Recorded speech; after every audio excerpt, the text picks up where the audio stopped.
So this 1963 ES 125 needs all kinds of attention to get it to play to its max and to be regulated and perfectly in tune.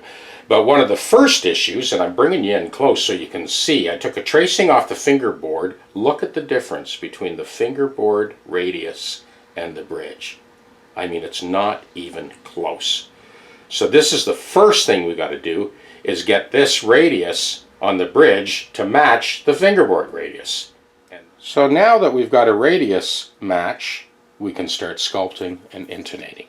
So of course the next step was just to get the string spacing sort of even across the crown of the saddle. So we have re-radiused that for a perfect fingerboard match.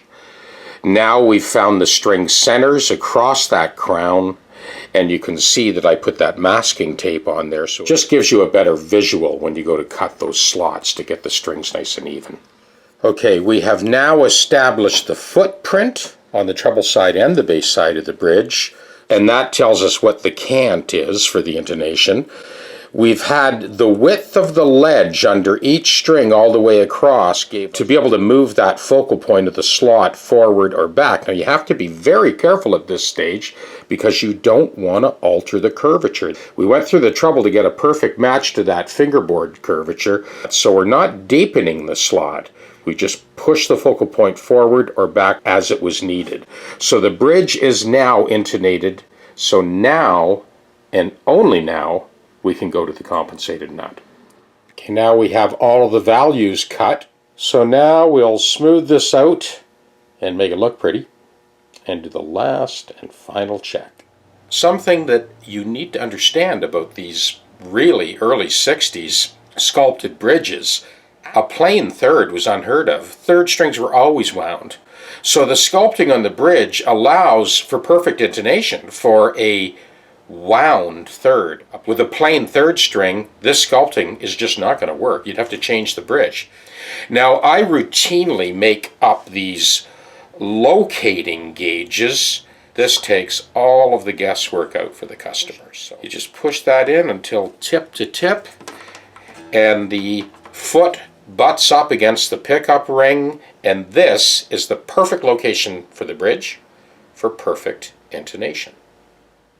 And this allows the customer, when he's changing strings, because these bridges are floating, you hit them with your palm and they'll move around.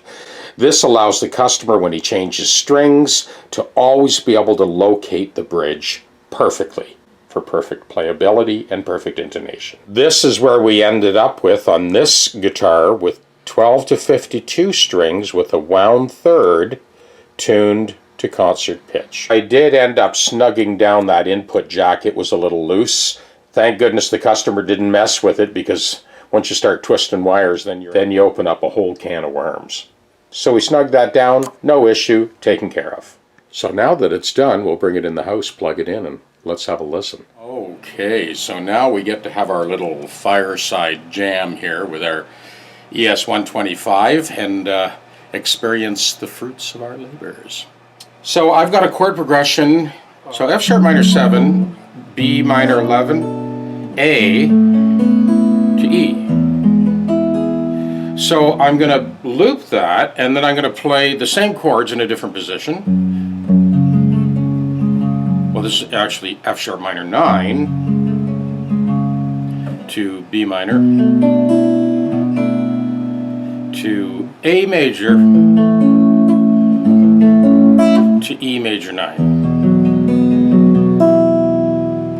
So I just looped those two layered progressions, and I'll just, once again, just kind of noodle over top of it and switch the pickups around, and it lets you hear the wonderful sound of this guitar, but also the accuracy, the intonation, and the beautiful playability. It's really a pleasure to play this thing.